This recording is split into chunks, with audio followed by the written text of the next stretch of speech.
Le Marais, le cœur de Paris. Mais pour moi, ce n'était plus un cœur, mais un tombeau au mur recouvert de velours. Cette nuit-là, debout entre les hauts murs blancs de la galerie Valois, je sentais dans l'air non seulement le parfum des parfums coûteux, mais aussi celui de ma faim. Je m'appelle Juliette. J'étais autrefois une modeste conservatrice, perdue dans la poussière de l'histoire de l'art, dans l'un des musées les plus prestigieux de Paris. Aujourd'hui, je suis l'épouse de Bernard Valois, le roi impitoyable du monde artistique parisien. Et ce soir, c'était le vernissage de l'exposition la plus importante de l'année. Avant d'entrer dans les détails de cette incroyable histoire, celle de ma chute et de ma renaissance, assurez-vous d'être abonné à notre chaîne et, si vous aimez ce genre d'histoire, d'activer la cloche de notification. Car ce que vous allez entendre dans quelques instants vous montrera ce qui peut se cacher derrière ces sourires brillants et factices. Mon mari Pierre, comme d'habitude, flottait comme un fantôme dans l'ombre de son père. Un verre de Bollinger à la main, les yeux dans la pièce, mais en réalité nulle part. Pierre était faible. C'est pour cela que je l'aimais. Je pensais avoir trouvé un peu de délicatesse dans ce monde grossier et riche. Je me trompais. Sa délicatesse n'était qu'un euphémisme pour désigner son manque de caractère. Le propriétaire de la galerie, mon beau-père Bernard Valois, était tout le contraire. Bernard était la réincarnation moderne de Louis XIV. Quand il entrait dans une pièce, l'atmosphère changeait. Les gens se taisaient, se redressaient, attendant de lui une faveur, un regard. Pour Bernard, l'art n'était pas un plaisir esthétique, mais un instrument de pouvoir. Acheter l'inachevable, contrôler l'incontrôlable, j'étais moi-même la dernière pièce de sa collection. La femme, Tioreté, Sarme sortie du musée, qu'il avait choisie pour son fils. La star de l'exposition était un tableau inestimable du XVIIe siècle, le rêve de Séléné. Je travaillais depuis des mois pour cette exposition. Bernard faisait confiance à mon expertise. Du moins, c'est ce que je croyais. À 9 heures, cette voix familière résonna dans la galerie, accompagnée du grésillement du micro. Bernard était sur scène. Tout le monde applaudit. Mes amis, chers collectionneurs, commença-t-il. Sa voix était grave et puissante, comme un cognac coûteux. Ce soir, nous sommes réunis ici non seulement pour célébrer l'art, mais aussi pour célébrer la vérité. Son regard m'a trouvé dans la foule. Il a souri. C'était un sourire glacial. J'ai senti un pincement au ventre. La Galerie Valois, a-t-il poursuivi, a bâti sa réputation sur l'honnêteté et l'excellence. Notre héritage repose sur la confiance. Mais parfois, a-t-il marqué une pause, cette confiance est ébranlée par ceux qui nous sont les plus proches, là où on s'y attend le moins. Un silence s'est installé dans la pièce. Les gens se sont regardés. Même Pierre avait posé son verre et se concentrait sur son père. Nous nous préparons depuis des mois pour cette soirée. Pour vous présenter le joyau de notre exposition, le rêve de Séléné, mais ce matin, j'ai découvert une terrible vérité. Une image est apparue sur l'écran géant derrière Bernard, celui qui sert normalement à présenter les œuvres d'art. Une image noir et blanc, granuleuse, provenant d'une caméra de sécurité. Date, 3 jours auparavant. Heure, 2 heures du matin. Lieu, l'entrepôt privé où se trouvait le tableau. Une femme apparaissait à l'écran. Depuis longtemps, dit Bernard, dont la voix résonnait désormais comme celle d'un juge, je soupçonnais quelqu'un de nous trahir de l'intérieur. Je savais qu'il y avait une fraude dans notre entrepôt, l'endroit où nous avions le plus confiance. La femme sur l'image de la caméra s'approcha du tableau. Je ne voyais pas clairement son visage, mais je reconnaissais ce manteau. Je reconnaissais ses cheveux, cette posture, c'était moi. Et voici la preuve, s'écria Bernard. La personne qui a abusé de notre confiance et de son expertise. La vidéo continua. Sur l'image, j'examinais attentivement le tableau. Je touchais son cadre, je prenais des notes. Puis, oui, c'était là. Je regardais autour de moi d'un air suspect. Puis je décrochai le tableau du mur. La vidéo s'arrêta là et fut figée. Un murmure s'éleva dans la salle. Tous les regards, des centaines de regards, les regards impitoyables et curieux de la haute société parisienne, se tournèrent vers moi. Juliette, dit Bernard en crachant mon nom comme un poison. Ma belle-fille, celle que nous considérions comme un membre de notre famille. Elle a volé l'inestimable Séléné et l'a remplacée par une contrefaçon sans valeur qui se trouvait dans mon coffre-fort. Non, c'était impossible, je faisais juste une dernière vérification. Bernard était obsédé par l'éclairage du tableau et m'avait demandé d'aller y jeter un dernier coup d'œil pendant la nuit. Oui, il me l'avait demandé. Ne le dis à personne, pour éviter tout remue-ménage. M'avait-il dit, papa, balbutia Pierre, que dis-tu? Il doit y avoir une erreur. Une erreur? Bernard rit. La seule erreur, c'était d'accepter cette femme dans notre famille. Regardez, regardez de vos propres yeux. La vidéo recommença à défiler, ses regards suspects. Pourtant, j'essayais simplement de rester silencieux pour ne déranger personne. Je n'avais pas à décrocher le tableau. À ce moment-là, je devais vérifier une étiquette derrière le cadre. C'était une instruction donnée par Bernard lui-même. Mais maintenant, sur cet écran géant, devant des centaines de personnes, j'avais l'air d'un voleur. Il l'a humilié devant toute la société. Ce serait le titre que les journaux publieraient plus tard. Mais à ce moment-là, tout ce que j'entendais, c'était le bruit de mon sang qui battait dans mes oreilles et le murmure de Pierre. « Juliette, comment as-tu pu faire ça ? Il ne m'avait pas cru. » À cet instant, à cette seconde, mon mari avait préféré le mensonge de son père à ma vérité. À ce moment-là, le sol ne s'est pas ouvert. À ce moment-là, personne n'a crié « Arrêtez, c'est un piège !» À ce moment-là, j'étais seule sur le sol de marbre glacé de la galerie Valois. Sous le regard triomphant de Bernard, je regardais ma vie voler en éclats. Le jeu avait commencé. Et j'avais été choisie comme victime de ce jeu. Les agents de sécurité n'étaient pas tendres.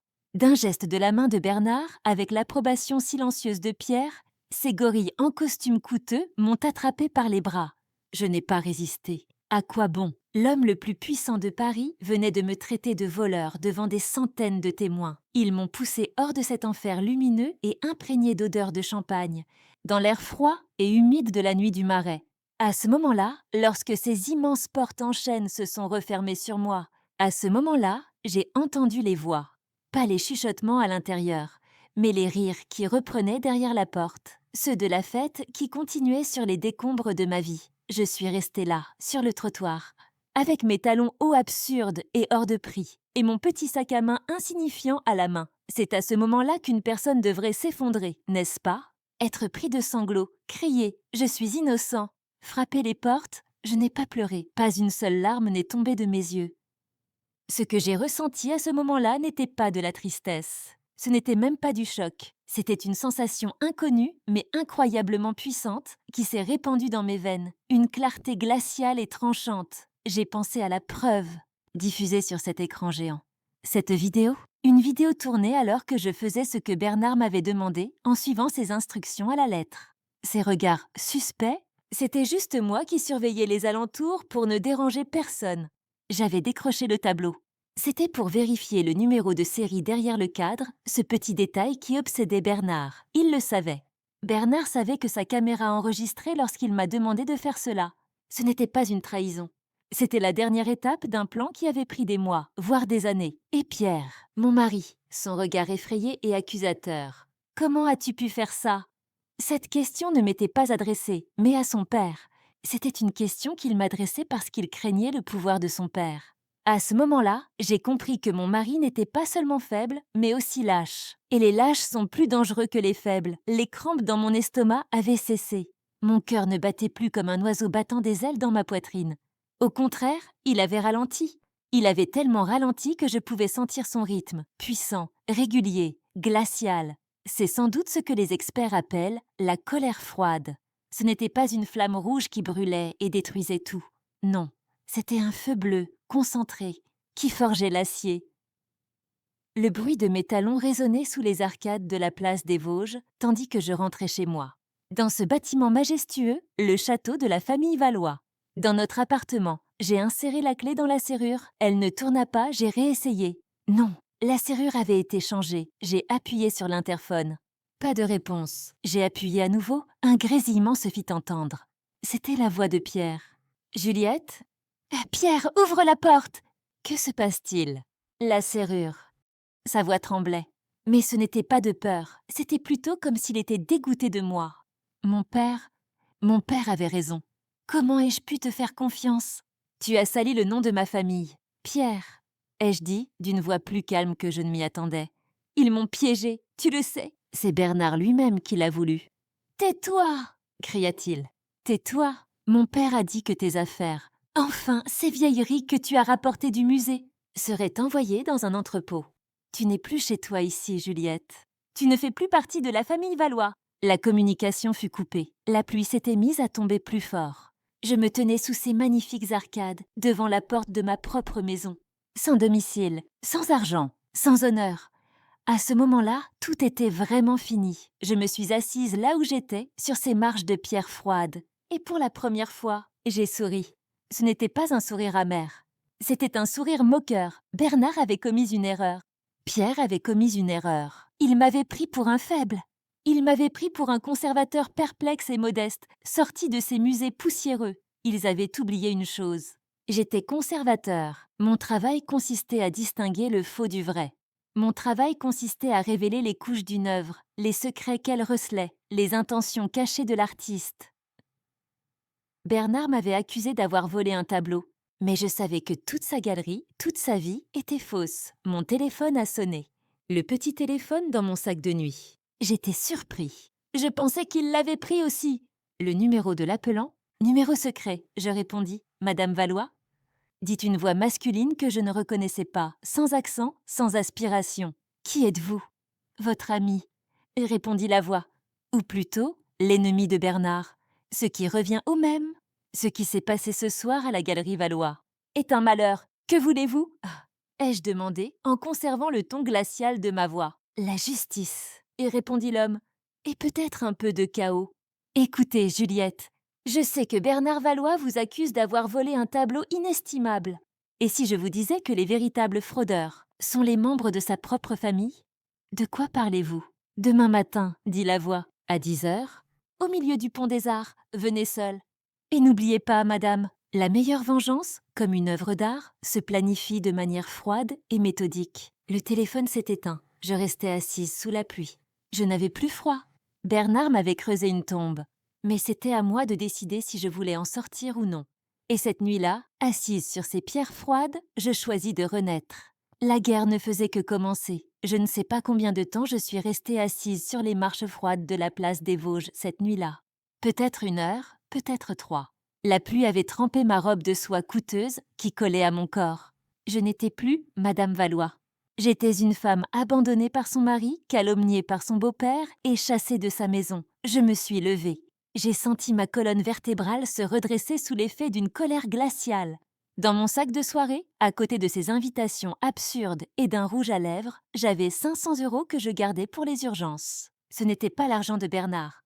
C'était le fonds de fuite de Juliette, que j'avais économisé sur mon salaire de conservatrice. Je n'y avais jamais touché pendant mon mariage. Ironique, je quittais le Marais avec dégoût. Je traversais la Seine pour me rendre à Saint-Germain.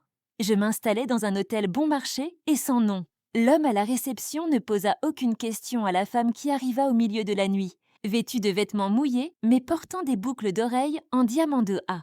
Paris est ainsi fait. Tout le monde a quelque chose à cacher. Je me suis regardée dans le miroir de cette petite chambre humide. Le maquillage avait coulé sur mes yeux. Mais dans mon regard, il n'y avait pas de peur. Il n'y avait que cette concentration froide et méthodique que j'avais lorsque j'examinais l'authenticité d'une œuvre. Bernard avait lancé le jeu, mais c'était moi qui en fixerais les règles. À 10 heures pile, j'étais sur le pont des Arts. Je portais la robe et les chaussures de la veille. Les touristes regardaient les stupides cadenas d'amour qu'ils avaient accrochés au pont. Quant à moi, je réfléchissais à la manière dont j'allais ouvrir les cadenas des décombres de ma vie. Madame Valois. Ou peut-être devrais-je désormais vous appeler simplement Juliette. La voix était la même que celle de l'appel téléphonique de la nuit dernière. Douce, assurée. Je me suis retournée. L'homme, la quarantaine, portait un costume impeccablement taillé et arborait un sourire moqueur. Contrairement à Bernard, il n'avait rien de classique ni de pesant. Il dégageait une aura moderne, incisive et dangereuse. « Je ne vous demanderai pas qui vous êtes, » dis-je en gardant ma voix ferme. « Pense, vous avez dit que vous étiez le rival de Bernard. Cela me suffit. » Il a ri. « Sylvain Lefebvre. Eh oui, Bernard est mon ennemi préféré. J'ai entendu ce qu'il vous a fait hier soir. C'est très... Bernard, grossier, ostentatoire et stupide. » Stupide, ai-je demandé. Il a monté tout Paris contre moi. Les journalistes sont probablement devant ma porte en ce moment. Enfin, devant mon ancienne porte. Stupide, répéta Sylvain en plissant les yeux. Parce que Bernard est tellement aveuglé par son orgueil qu'il ne se rend pas compte que le véritable incendie fait rage dans la cave de sa propre maison. Il vous a traité de voleur, n'est-ce pas ?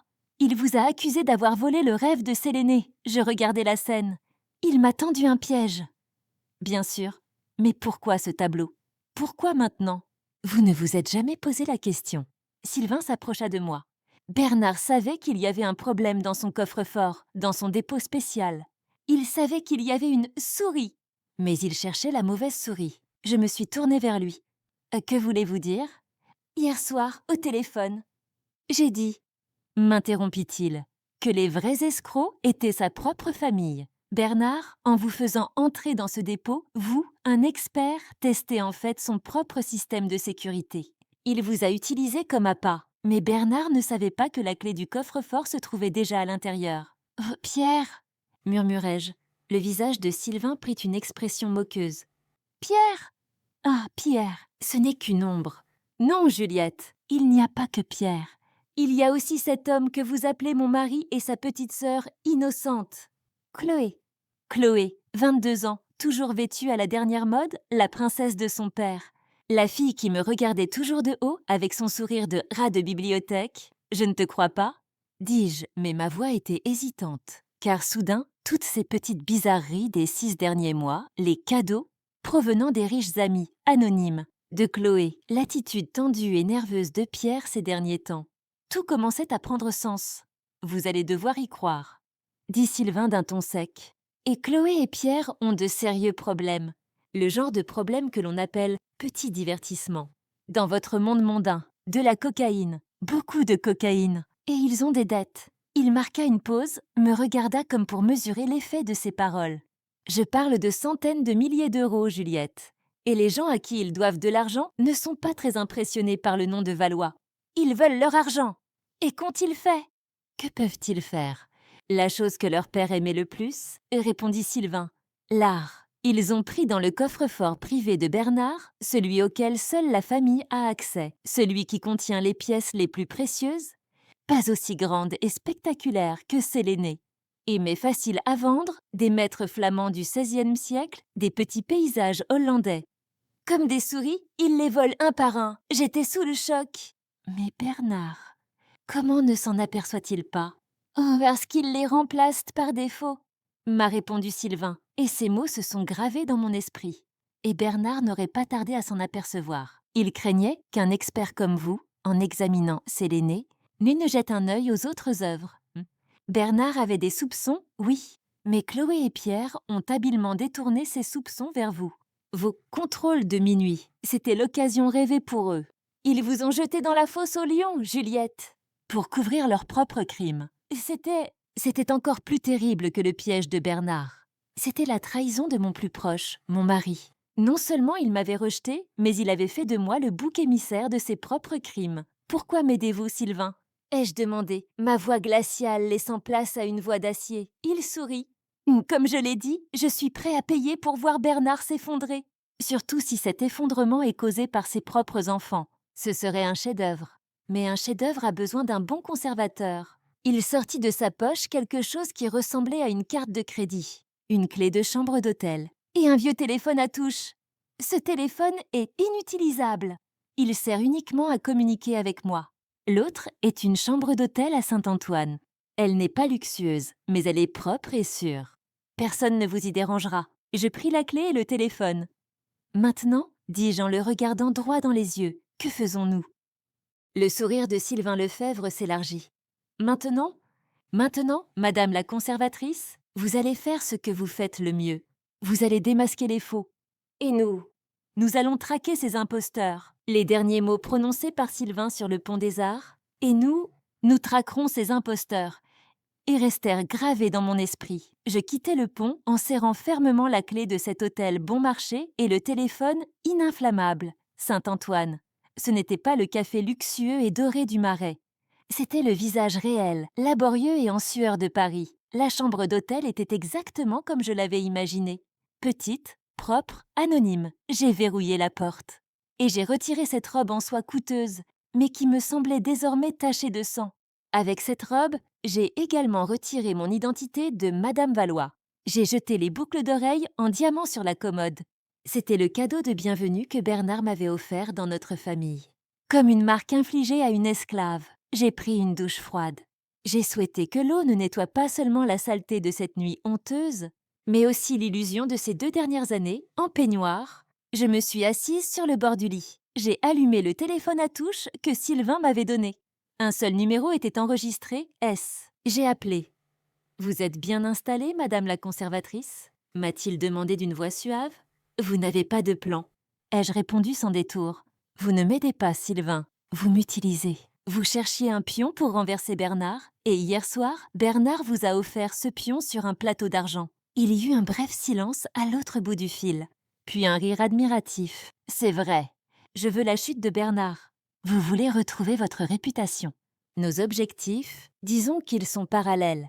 Nous allons nous utiliser mutuellement. » « Très bien, dis-je. Alors commençons. Pierre et Chloé ont une dette de cocaïne. Et ils volent les maîtres flamands dans le coffre-fort de leur père. Nous n'avons aucune preuve, dit Sylvain. Je n'ai que mes informations. Il est impossible d'entrer dans le coffre-fort de Bernard. Il est mieux protégé qu'une banque suisse. Nous n'avons pas besoin d'y entrer, dis-je. Sous cette douche froide, le plan commençait à prendre forme dans mon esprit. Cette lucidité glaciale était revenue. Écoute-moi, Sylvain. Je suis conservateur. Mon travail consiste à voir les différentes couches d'un tableau. Hier soir, Bernard m'a accusé d'avoir volé Séléné et de l'avoir remplacé par un faux. Tu sais ce qui est ironique ? Pierre et Chloé font exactement la même chose. Mais il y a une chose que Bernard ignore et que je sais. Qu'est-ce donc ? La contrefaçon. Dis-je, surpris moi-même par la fermeté de ma voix. Une bonne contrefaçon prend du temps. Elle coûte cher. Pierre et Chloé n'ont ni l'un ni l'autre. Ce sont des imbéciles impatientes et avides de plaisir. Elles sont pressées de rembourser leur dette de cocaïne. C'est pourquoi les copies qu'elles ont mises à la place des tableaux volés doivent être horribles. Des copies chinoises, rapides et bon marché. Sylvain redevint soudain sérieux. Et alors ? Donc, nous n'avons pas besoin de pénétrer dans le coffre-fort de Bernard. Bernard avait déjà des soupçons, tu as oublié. C'est pour ça qu'il vous a utilisé comme appât. En ce moment, il fait examiner tous les tableaux de ce coffre, y compris Séléné, par ses propres experts. Et tu sais ce qu'il va trouver ? Pas le faux que j'ai mis pour Séléné, il va trouver les faux bon marché que ses propres enfants ont mis. Alors Bernard va dénoncer ses propres enfants ? Demanda Sylvain. Non, répondis-je. Bernard ne dénoncera jamais sa famille à la police. Il ne le fera pas. Cela signifierait la fin du nom de Valois. Bernard va régler cette affaire en silence. Il enverra Chloé et Pierre en exil quelque part et étouffera l'affaire. Et moi, je deviendrai le bouc émissaire. Bernard ne changera pas son histoire. C'est Juliette qui a fait ça, mais j'ai étouffé l'affaire pour protéger ma famille. Tout le monde le croira. Le silence se prolonge à l'autre bout du fil.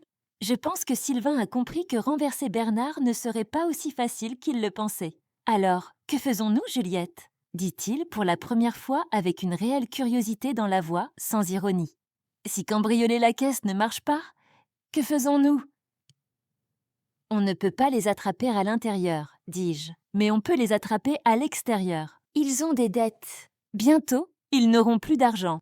Et bientôt, ils devront vendre un nouveau tableau. Comment ? C'est mon métier, Sylvain. Je connais comme ma poche le marché noir, le marché gris du monde de l'art à Paris, ce réseau illégal de marchands. C'est un monde beaucoup plus petit que celui de Bernard, le monde légal.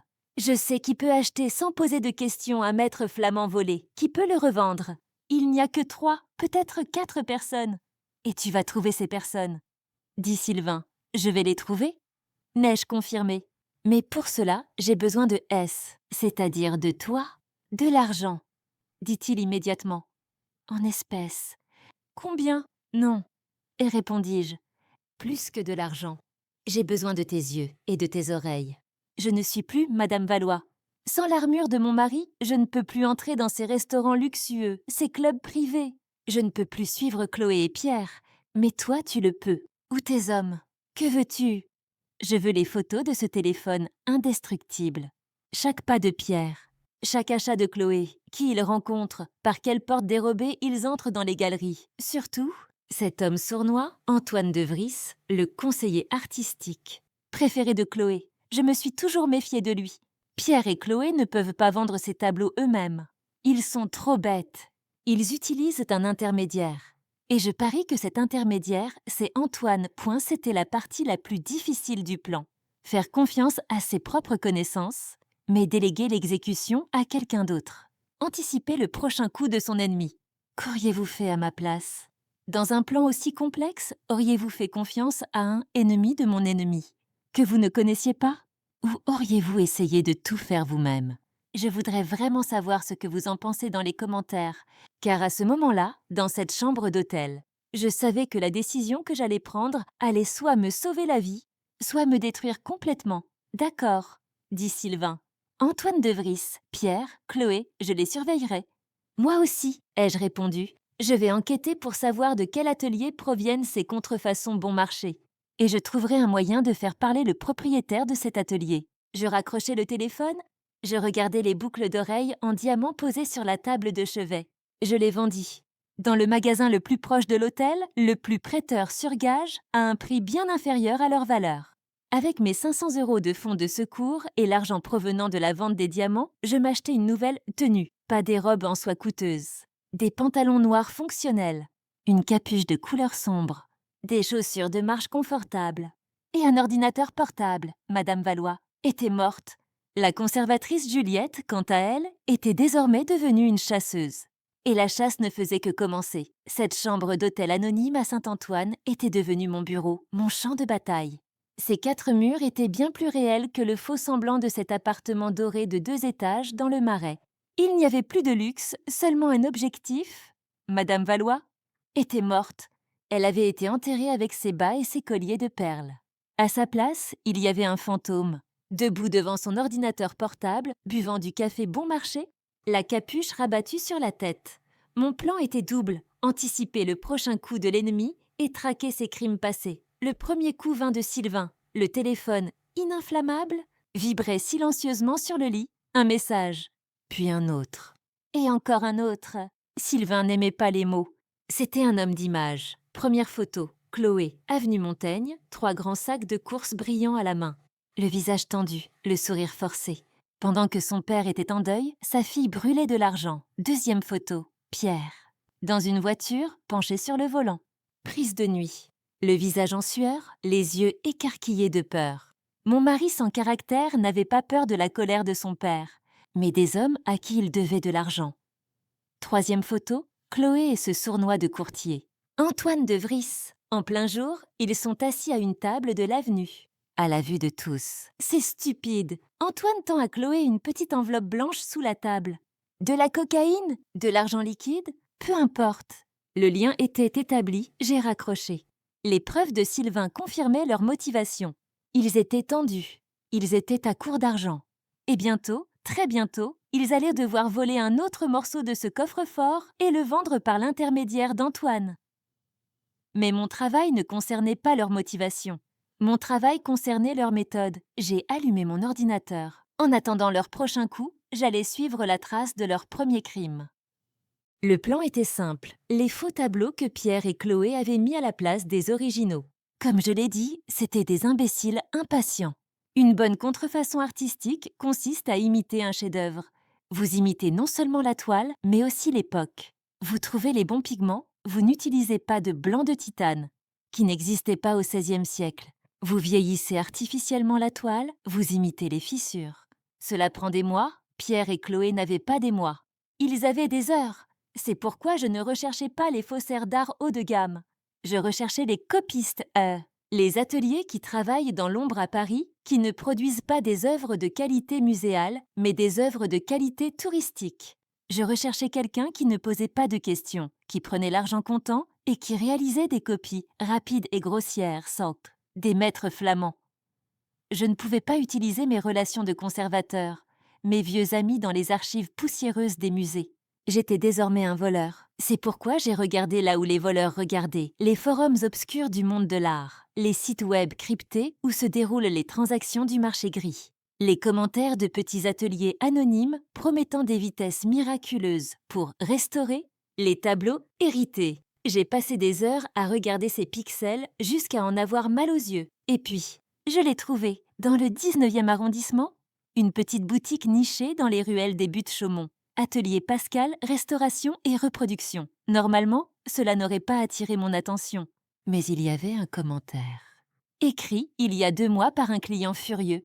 J'ai confié à Pascal la restauration d'un paysage hollandais de mon grand-père. Quand il me l'a rendu, il avait l'air neuf. L'odeur de la peinture était encore fraîche. Quand je lui ai demandé comment cela avait été possible, il m'a mise à la porte de sa boutique. Bingo, une restauration qui semblait neuve.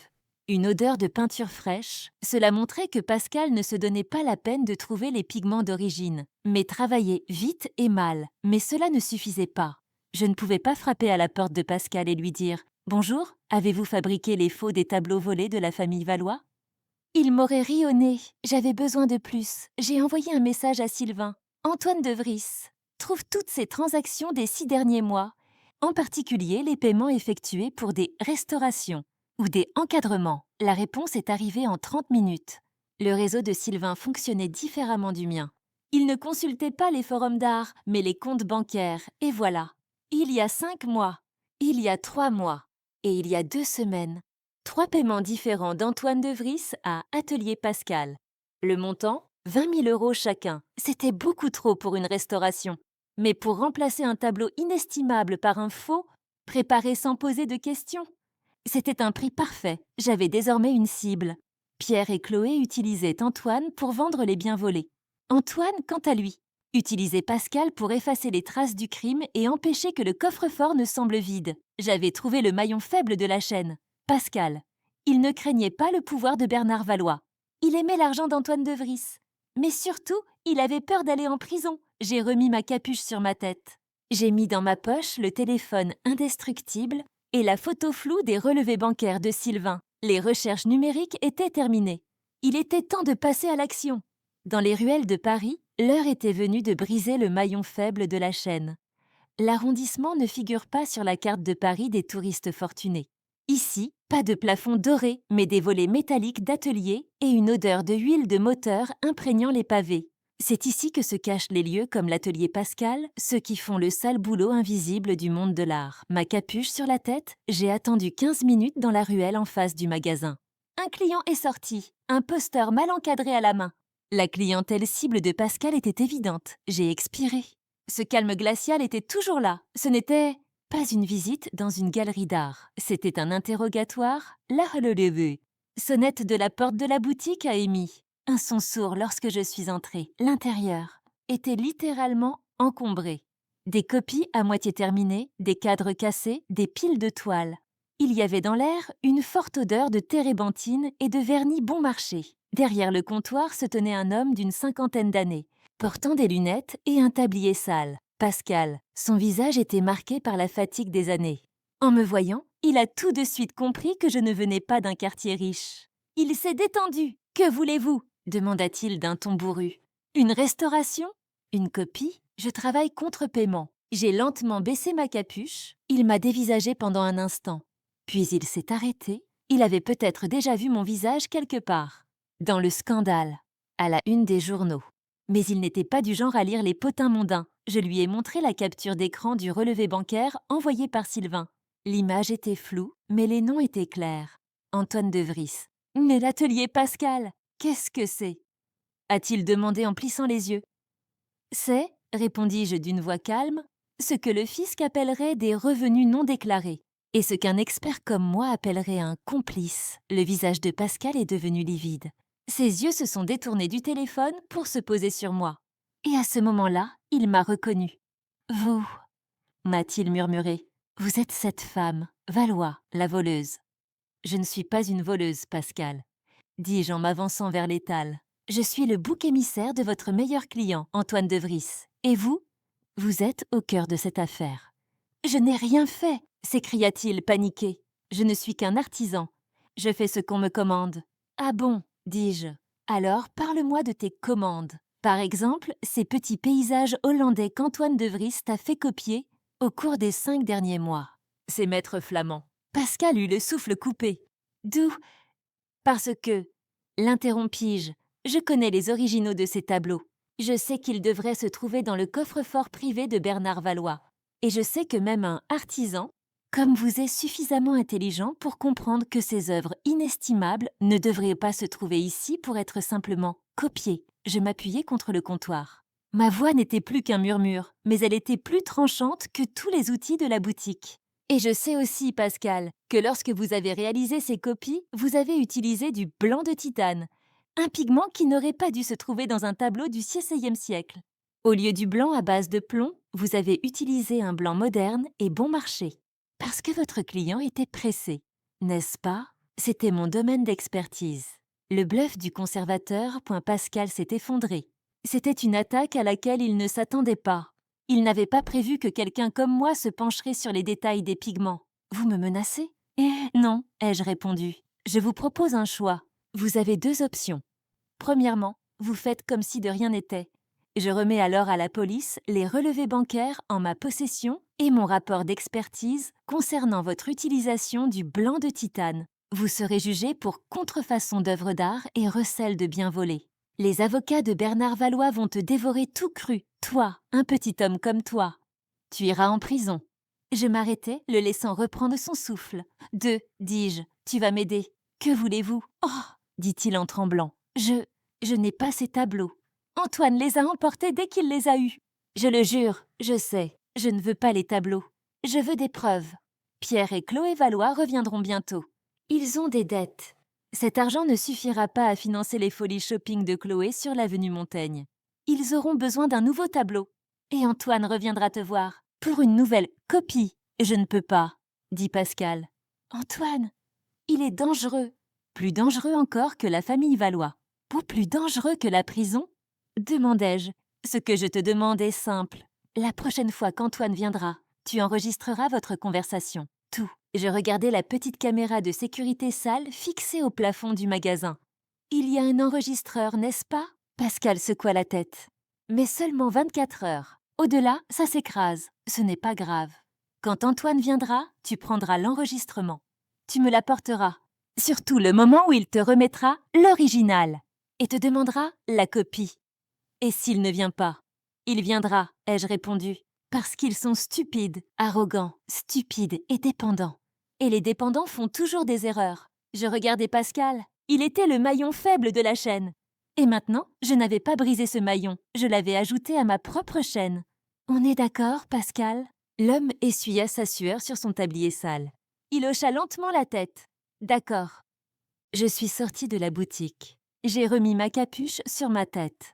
L'air froid du 10e arrondissement m'a frappé le visage. Je n'avais plus seulement une théorie. J'avais désormais un piège. J'envoyais un message à Sylvain. La première étape est terminée. Le maillon faible est de notre côté. Maintenant, nous attendons que Pierre et Chloé fassent leur dernier coup.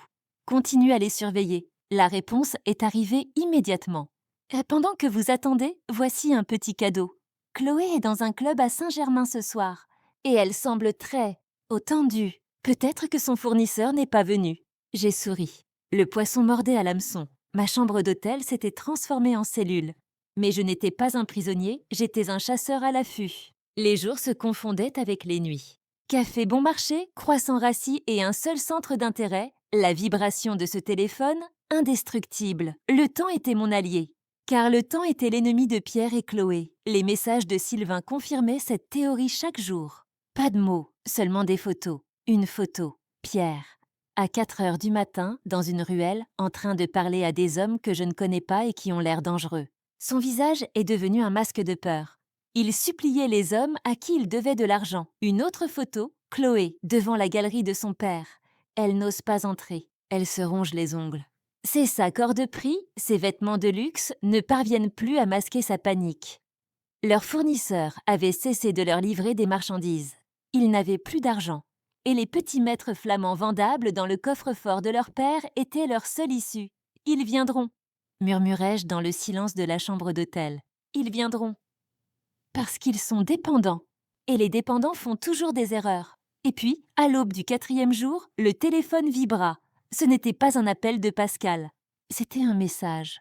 Il venait de Sylvain. « Tenez-vous prêt, conservateur. Antoine de Vries a été vu ce matin dans la rue de l'Atelier Pascal.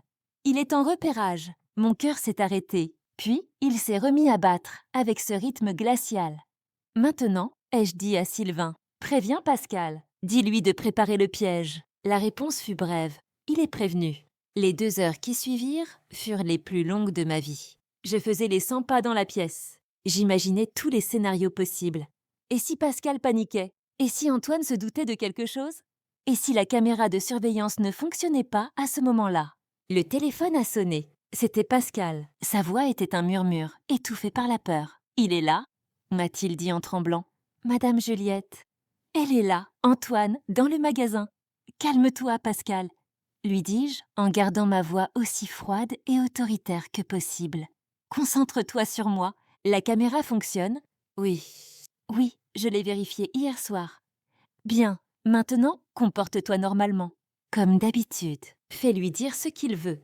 À voix haute. Tu comprends? Je comprends. Il n'a pas raccroché. Il devait l'avoir mis dans sa poche. J'entendais des bruits sourds. La voix d'Antoine avait un ton hautain et arrogant qui ne correspondait pas à la boutique de Pascal. Je suis pressé, vieil homme. Très pressé. Bernard commence à avoir des soupçons. Avant que cette maudite conservatrice ne mette tout sous clé, cette dernière pièce. Encore une? C'était la voix tremblante de Pascal. Mais, la dernière fois, c'était très risqué. Je ne t'ai pas demandé ton avis, siffla Antoine. Sa voix était désormais tranchante. Tu vas prendre ton argent. Maintenant, prends ça. J'entendis un bruit sourd. Ce devait être un tableau à cadre en bois posé sur la table. Je veux que ce soit comme d'habitude. Rapide et sale. Il suffit que ce soit assez bon pour rester derrière la caisse. L'original. L'original s'envole pour Genève ce soir. Le voilà. L'aveu, le coffre-fort. L'original. Genève, tu comprends? Dit Antoine. Une semaine. Une semaine, dit Pascal. Mais c'est un Van Goyen. En une semaine, je ne peux pas. Alors 3 jours, s'écria Antoine.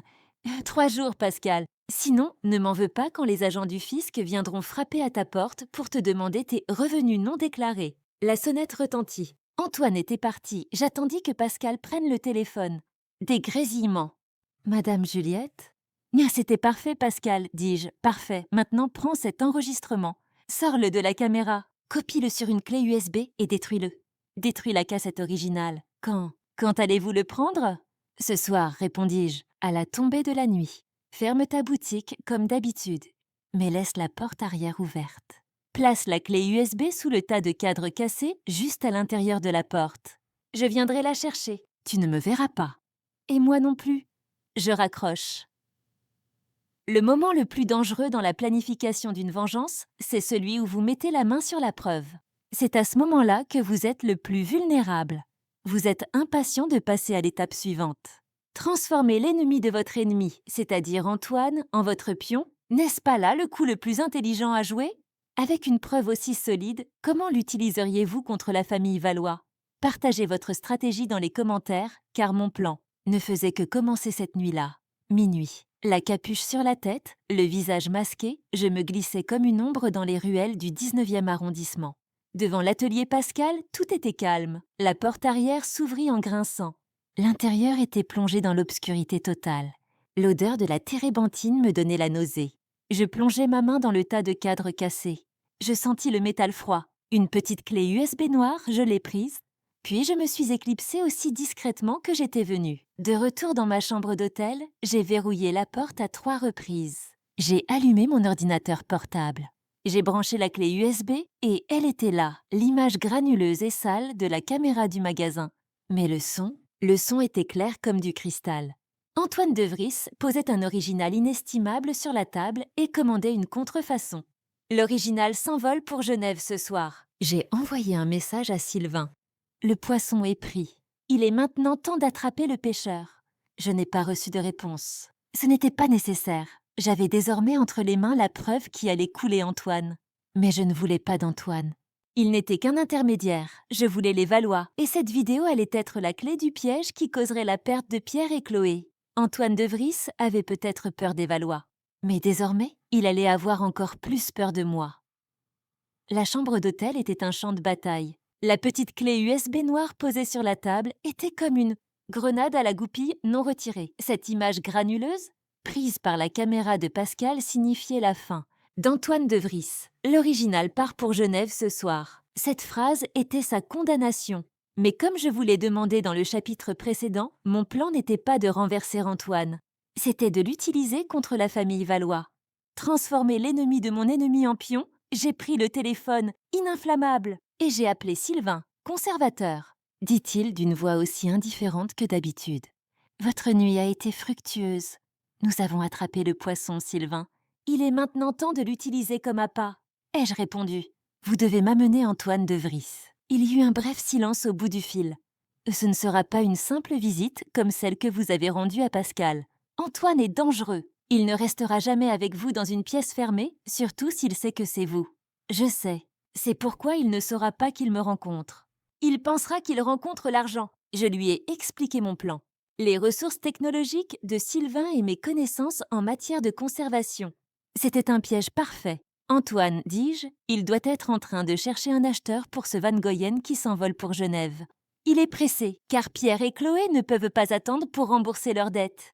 C'est toi qui vas lui trouver l'acheteur qu'il cherche. Je comprends, dit Sylvain sans cacher son admiration.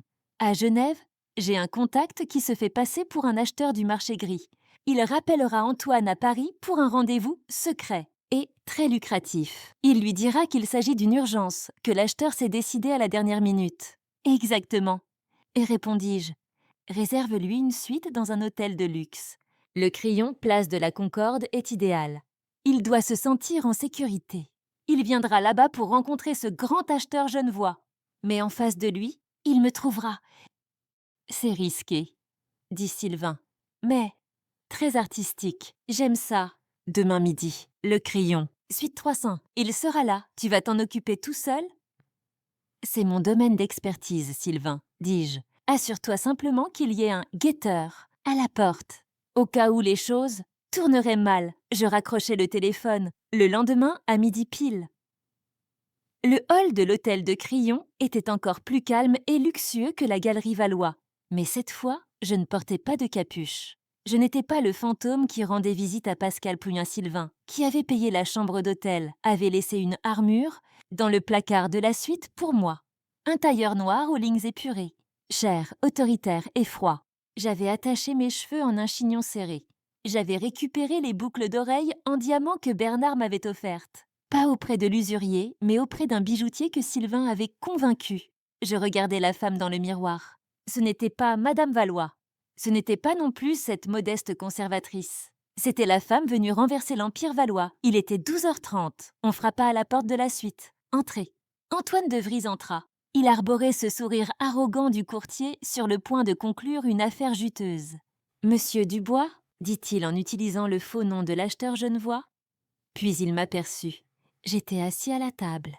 Devant moi, un ordinateur portable était ouvert. Le sourire d'Antoine se fendit comme un masque et s'effondra. Son visage était encore plus pâle que le blanc titane. De la boutique de Pascal. Juliette.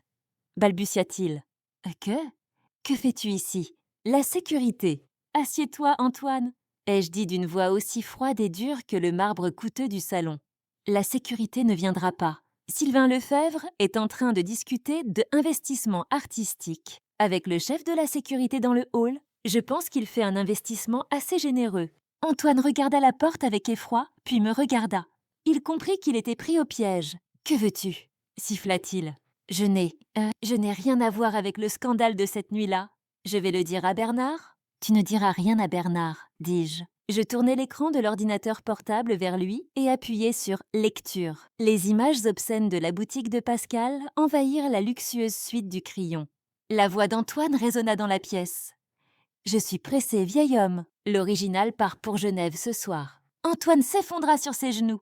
Il s'écroula sur le fauteuil en face de moi. « C'est illégal. Vous m'avez enregistré. » À ton avis, dis-je, les avocats de Bernard Valois se soucient-ils davantage d'un enregistrement illégal ou du fait que l'on ait volé un Van Goyen inestimable pour le remplacer par un faux? Je vais te donner les mêmes options que celles que j'ai données à Pascal, Antoine. Je me suis penchée vers lui.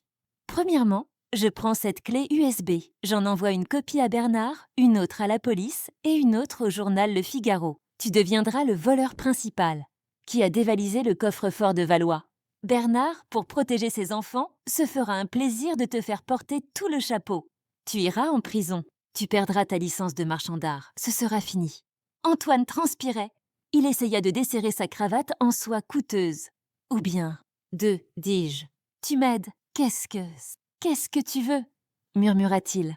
De l'argent? Une part du tableau. Prends-les. Prends tout. Je ris. Un rire glacial sans joie. Je n'ai pas besoin de ton argent sale, Antoine. Je veux ces stupides gosses de Valois accros à la cocaïne. J'ai besoin de leurs aveux. Je ne peux pas, Pierre, Chloé. Ils me tueraient. Je te ferai aussi mettre en prison. Fais ton choix, lui dis-je. Ce que je veux est simple. Pierre et Chloé attendent actuellement l'argent de Van Goyen, n'est-ce pas? Tu vas les appeler. Tu leur diras que l'acheteur s'est désisté au dernier moment, qu'il n'a pas versé l'argent et qu'il a des ennuis. Tu vas les faire paniquer. Et ensuite? Ensuite, tu les rencontreras, les deux en même temps. Sylvain te donnera un petit cadeau, une épingle à cravate ou un bouton de manchette. Un micro très sophistiqué. Et lors de cette rencontre, tu les feras tout avouer. Pas seulement ce Van Goyen, tout ce qu'ils ont volé depuis des mois. Pourquoi ils l'ont fait? Leur dette de cocaïne. Tout Antoine était comme un animal pris au piège. Il y avait de la haine dans ses yeux, mais surtout de la peur. Et si je ne le fais pas? Alors j'appuierai sur le bouton « Lecture ». Ah, répondis-je, Antoine de Vries s'est recroquevillé dans son fauteuil luxueux et l'arrogant courtier a disparu, remplacé par un petit homme effrayé. « D'accord, dit-il, d'accord. Je le ferai. J'ai éteint l'ordinateur portable. J'ai retiré la clé USB. N'oublie pas, Antoine. » ai-je dit en me levant. Ah, Pascal était le premier maillon de la chaîne. Tu es le deuxième. Et si tu essaies de me tromper, sache que Sylvain ne se contente pas de te surveiller. Il t'écoute aussi. Tu m'appartiens désormais. Je suis sortie de la suite. Dans le hall, j'ai aperçu Sylvain. Il serrait la main du chef de la sécurité. Il m'a fait un signe de tête. La deuxième étape du plan était terminée. Il ne restait plus qu'à attendre que les pêcheurs, c'est-à-dire Pierre et Chloé, tombent eux-mêmes dans le piège. Et l'endroit où ils allaient faire leur aveu, ce serait la plus grande scène artistique de Paris. En quittant cette luxueuse suite de l'hôtel de Crillon, je n'étais pas grisée par la victoire. Au contraire, je ressentais cette fatigue froide qu'éprouve un chirurgien après une opération. La phase la plus dangereuse du plan était terminée. Mon pion, Antoine, était désormais sous mes ordres, mais le vrai combat commençait seulement. Je n'avais qu'une vidéo prouvant la culpabilité d'Antoine. Cela pouvait blesser Bernard, mais ne pouvait pas le renverser. Pour détruire l'Empire valois, j'avais besoin des aveux des héritiers eux-mêmes, Pierre et Chloé. Je retournai dans ma chambre d'hôtel, mon refuge anonyme. J'envoyai un seul message à Sylvain. Le pion a bougé. Il est temps maintenant d'attirer le roi et le vizir dans le piège. « Équipe Antoine !» La réponse fut, comme d'habitude, laconique. « Le matériel est en route. Le lieu de rendez-vous est fixé. » Le plan était simple. Les instructions que j'avais données à Antoine étaient claires. Il devait semer la panique chez Pierre et Chloé en leur racontant que le faux acheteur genevois avait renoncé au dernier moment. Il devait leur dire qu'il avait dû récupérer le tableau original et qu'il se retrouvait désormais avec un Van Goyen volé et inestimable entre les mains. C'était un mensonge. Le tableau était déjà entre les mains des hommes de Sylvain à Genève. Mais Pierre et Chloé, dans leur désespoir, n'allaient pas remettre cela en question. Antoine les convoquerait dans l'un des endroits les plus bruyants et les plus fréquentés de Paris, dans une salle privée du restaurant Le Train Bleu, à la gare de Lyon, au milieu des touristes et des hommes d'affaires. Un camouflage parfait où personne ne pourrait entendre une conversation privée. Et Antoine allait porter les élégants boutons de manchette, en platine que Sylvain lui avait donnés. Il contenait un microphone capable d'enregistrer un son de qualité studio. Le jour du rendez-vous. J'étais coincée dans ma chambre d'hôtel entre 4 murs. Je n'étais pas là, mais je pouvais ressentir chaque seconde. Sylvain écoutait le signal provenant du micro-cravate d'Antoine depuis un café en face du restaurant. Le haut-parleur de mon téléphone était allumé. Dans la pièce, j'entendais le brouhaha étouffé de ce restaurant historique qu'est le Train Bleu. Le cliquetis des couverts, les annonces lointaines. Où sont-ils? C'était la voix d'Antoine. Tendue, tremblante. « Reste calme, Antoine. » Me suis-je dit. « Joue ton rôle. » Puis, le grincement d'une porte et 2 voix paniquées. « Antoine! C'est quoi ce bordel ?» C'était Chloé. Sa voix était aussi stridente que d'habitude, mais cette fois, elle était teintée de peur. « Où est notre argent ?» Ce client de Genève, c'était Pierre. Faible, à bout de souffle. Silence. « Asseyez-vous » siffla Antoine. Il jouait son rôle, celui d'un homme effrayé, mais qui gardait le contrôle. Il n'y a pas d'acheteur. Le type s'est défilé au dernier moment. Je crois qu'il s'est méfié. Quoi? S'écria Chloé. Comment ça? Il s'est méfié. Qu'est-ce que tu as fait, espèce d'imbécile?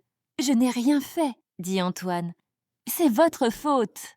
Vos fournisseurs de cocaïne Vous faites trop de bruit. Tout le monde à Paris parle des dettes des gamins de Valois. Ferme-la! C'était Pierre. Mon père. Si mon père l'apprend, votre père se doute déjà de quelque chose, bande d'imbéciles, dit Antoine. Voilà, il en arrivait aux répliques que je lui avais apprises par cœur. Pourquoi pensez-vous que ce conservateur a viré sa femme, cette Juliette? Parce qu'elle commençait à remarquer les contrefaçons dans la caisse. Vos copies bon marché et minables. Le silence au téléphone était si intense que je pouvais entendre le tic-tac de l'horloge dans ma chambre. Ces copies, c'était ton idée, Antoine, cria Chloé. Sa voix était désormais paniquée. Remplacer petit à petit les originaux dans le coffre-fort de mon père, c'est toi qui disais. Personne ne s'en rendra compte. Ce vieux schnock ne regarde même pas les œuvres d'art, il veut juste les posséder. Et accuser cette idiote de Juliette, ajouta Pierre, la voix tremblante. La faire descendre dans l'entrepôt au milieu de la nuit, faire fuiter cette vidéo à mon père, c'était un plan génial. Et ça n'a pas marché. Maintenant, on a un tableau qu'on ne peut pas vendre et mon père peut ouvrir le coffre-fort à tout moment et voir ces horribles copies. Ça dürfte vérifier ça. Le voilà, l'aveu, je fermais les yeux. La preuve, pas seulement les dettes de cocaïne, pas seulement le vol, mais aussi l'aveu du complot ourdi contre moi. Ce n'était pas Bernard qui avait divulgué la vidéo à son père. Ce n'était pas lui qui m'avait envoyé là-bas cette nuit-là. C'était eux.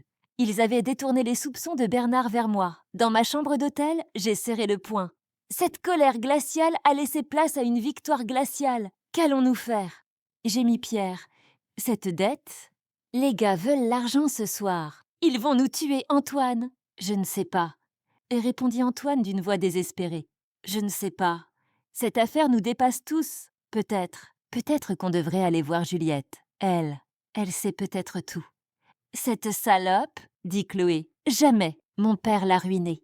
Elle n'a plus un sou. La dernière chose que j'entendis fut un rire nerveux de Chloé, suivi de sanglots étouffés. Sylvain raccrocha. 1 heure plus tard, on frappa à la porte de ma chambre d'hôtel. Sylvain glissa un petit bouton de manchette en argent sous la porte. Il ne dit rien. Les bruits de pas s'éloignèrent. Je me suis penchée et j'ai ramassé ce petit morceau de métal. Il était froid, je l'ai connecté à mon ordinateur portable et j'ai écouté chaque mot, chaque sanglot, chaque juron. L'enregistrement cristallin dans lequel mon mari et ma belle-sœur racontaient comment ils m'avaient détruite, comment ils avaient volé leur père et comment ils vivaient désormais dans la peur. J'avais désormais 2 pièces à conviction. Preuve Nino 1. L'enregistrement vidéo d'Antoine dans la boutique de Pascal. La commande d'infos par un courtier. Preuve numéro 2. L'enregistrement audio de Pierre et Chloé au train bleu. Les aveux complets des héritiers. Bernard Valois m'avait humilié devant toute la haute société avec une vidéo. Il avait lancé un film, mais c'est moi qui en écrirai la fin. J'ai regardé le calendrier sur mon bureau. Dans 2 jours, le plus grand événement artistique de Paris, la FIAC, la Foire internationale d'art contemporain. Au Grand Palais, sous les yeux de tout le monde de l'art, et qui allait prononcer le discours d'ouverture? Bernard Valois? Bien sûr, j'envoyai un dernier message à Sylvain. Trouve-moi les plans techniques de la salle de présentation principale de la FIAC, en particulier ceux du système de projection et de sonorisation. Et trouve-moi le meilleur hacker capable de pirater ce système. La réponse est arrivée immédiatement. Curateur, vous êtes redoutable. Les plans sont en route. Cette nuit-là, pour la première fois, j'ai dormi d'un sommeil profond dans ce lit d'hôtel bon marché. Parce que je savais, le jeu était terminé et j'avais gagné.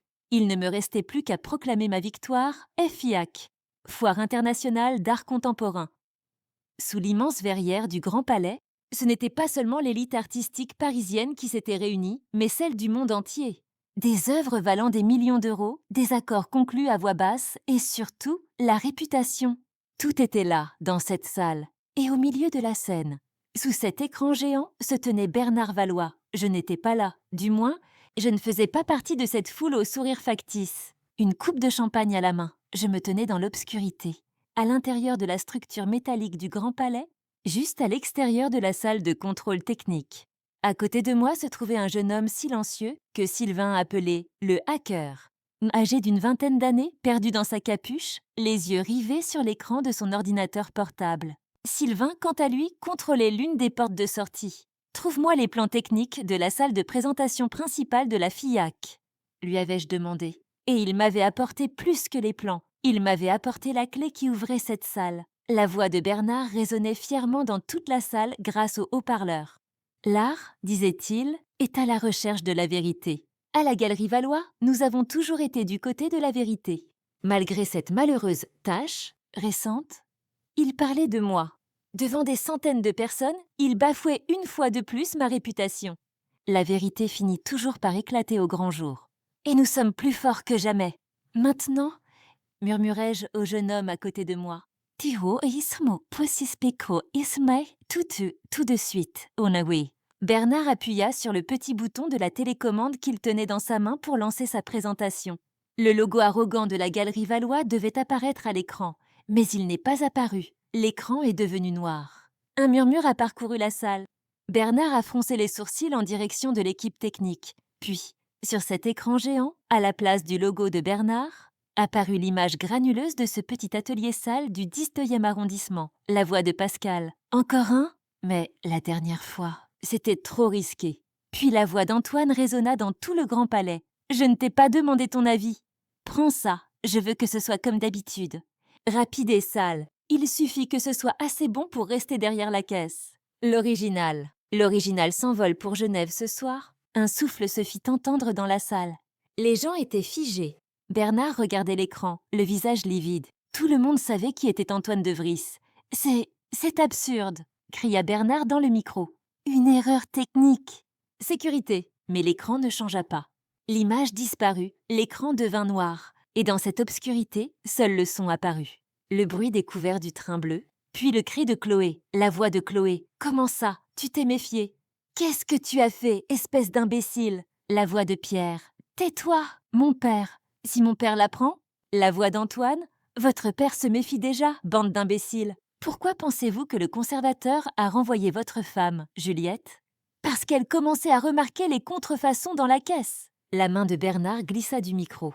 À cet instant, il entendait sur l'écran géant non seulement la trahison de ses enfants, mais aussi sa propre stupidité. Et puis, le coup de grâce. La voix de Chloé. « C'était ton idée, Antoine. Remplacer petit à petit les originaux dans le coffre-fort de mon père. » La voix de Pierre. « Et accuser cette idiote de Juliette.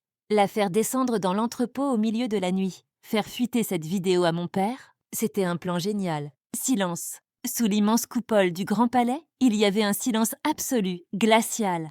Puis, une seule voix. La confession larmoyante de Pierre. « Qu'allons-nous faire? Cette dette. Les gars veulent leur argent ce soir. Ils vont nous tuer, Antoine. » L'écran s'est éteint. Les lumières se sont allumées. Bernard Valois était effondré sur scène. Il haletait dans le micro. Lui, le roi de l'art, avait perdu son trône devant tout le monde. Dans la foule, il y eut un mouvement dans les premiers rangs. Pierre et Chloé, terrifiés, tentèrent de se précipiter vers la sortie. Mais à la sortie, les policiers en civil prévenus par Sylvain les attendaient. Les flashs des journalistes ne photographiaient pas les œuvres d'art, mais la chute de la famille Valois. Je n'ai pas vu ce moment. Le jeune hacker a fermé son ordinateur portable. « C'est fait, madame. » Je lui ai fait un signe de tête. « Merci. » Je me suis échappée par la porte arrière, loin du chaos, des cris et de cette justice méritée. Je suis sortie dans l'air du soir parisien. J'ai pris une profonde inspiration. Cette colère froide, cette clarté glaciale avait accompli sa mission. Il y avait désormais un vide en moi, mais un vide paisible. Bernard Valois m'avait ridiculisé avec une vidéo. Je l'avais achevé avec une vraie vidéo et un enregistrement audio. Il m'avait traité de voleur. Moi, j'avais prouvé au monde entier que ses enfants étaient des voleurs et que lui-même était un imbécile. Et ensuite, vous voulez le rapport karmaïque. De l'analyse, n'est-ce pas? Bernard Valois a eu une crise cardiaque sur scène cette nuit-là. Il s'en est sorti, mais son empire n'a pas survécu. La Galerie Valois a coulé sous le poids d'un scandale de contrefaçon et d'accusations de fraude fiscale. Bernard passe désormais ses journées sur la Côte d'Azur, dans une maison de retraite dont personne ne se souvient, à regarder le plafond de sa chambre plutôt que le plafond de verre. Pierre et Chloé, ils ont été emprisonnés, non pas pour leur dette de cocaïne, mais pour vol d'œuvres d'art et contrefaçon. Pierre a été condamné à 3 ans, Chloé à 2 ans. À leur sortie de prison, le nom Valois était devenu synonyme de malédiction. Antoine de Vries a coopéré avec le parquet. Il a témoigné contre les Valois et a raconté tout ce qu'il savait sur le marché gris. Aujourd'hui, sous un nouveau nom probablement, Il continue sans doute à travailler dans l'ombre du monde de l'art, dans un autre pays. Pascal, le propriétaire du petit atelier, il a également témoigné. Sylvain lui a obtenu une indemnité, suffisante pour qu'il puisse quitter Paris et ouvrir une petite boutique légale en Normandie. Sylvain, il a célébré sa victoire en silence. Il a attiré dans sa galerie les éléments les plus précieux de l'empire déchu de Bernard, à savoir les collectionneurs et les artistes honnêtes. Il est devenu le nouveau roi de Paris. De temps en temps, il envoie un message depuis son téléphone inutilisable. Et j'ai trouvé un nouveau chef-d'œuvre. En été, un conservateur. Vous voulez le voir? Je ne réponds pas. Et moi, Juliette? Après avoir quitté le Grand Palais ce soir-là, j'ai pris le premier train. Je suis partie dans le sud, à Aix-en-Provence. J'ai vendu ces boucles d'oreilles en diamant, ce dernier vestige des Valois. Avec l'argent que j'ai reçu, j'ai loué un petit studio. J'ai pensé au tableau que Bernard m'avait reproché, le rêve de Séléné. Mon histoire aussi était un rêve. Un rêve qui s'était transformé en cauchemar. Mais aujourd'hui, je vis mon propre rêve. Ici, dans le sud, j'ai ouvert une petite galerie. Le rêve de Juliette. Je ne vends pas les maîtres flamands inestimables. Je donne leur chance à de jeunes artistes inconnus. C'est un lieu fondé sur l'honnêteté. J'ai regagné ma réputation. Mais surtout, je me suis retrouvée. Cette modeste conservatrice, cette souris de musée poussiéreuse, a créé son propre chef-d'œuvre. Et ce chef-d'œuvre n'était pas une vengeance. C'était la liberté. Je m'appelle Juliette. Et voilà mon histoire. Alors, qu'en pensez-vous? La justice a-t-elle été rendue? Bernard Valois méritait-il la trahison de ses enfants? À ma place, auriez-vous remis ces enregistrements à la police ou, comme moi, les auriez-vous diffusés devant tout le monde dans le monde de l'art? N'hésitez pas à partager votre avis dans les commentaires. Et si vous aimez ce genre d'histoire sur la justice, n'oubliez pas de vous abonner à notre chaîne.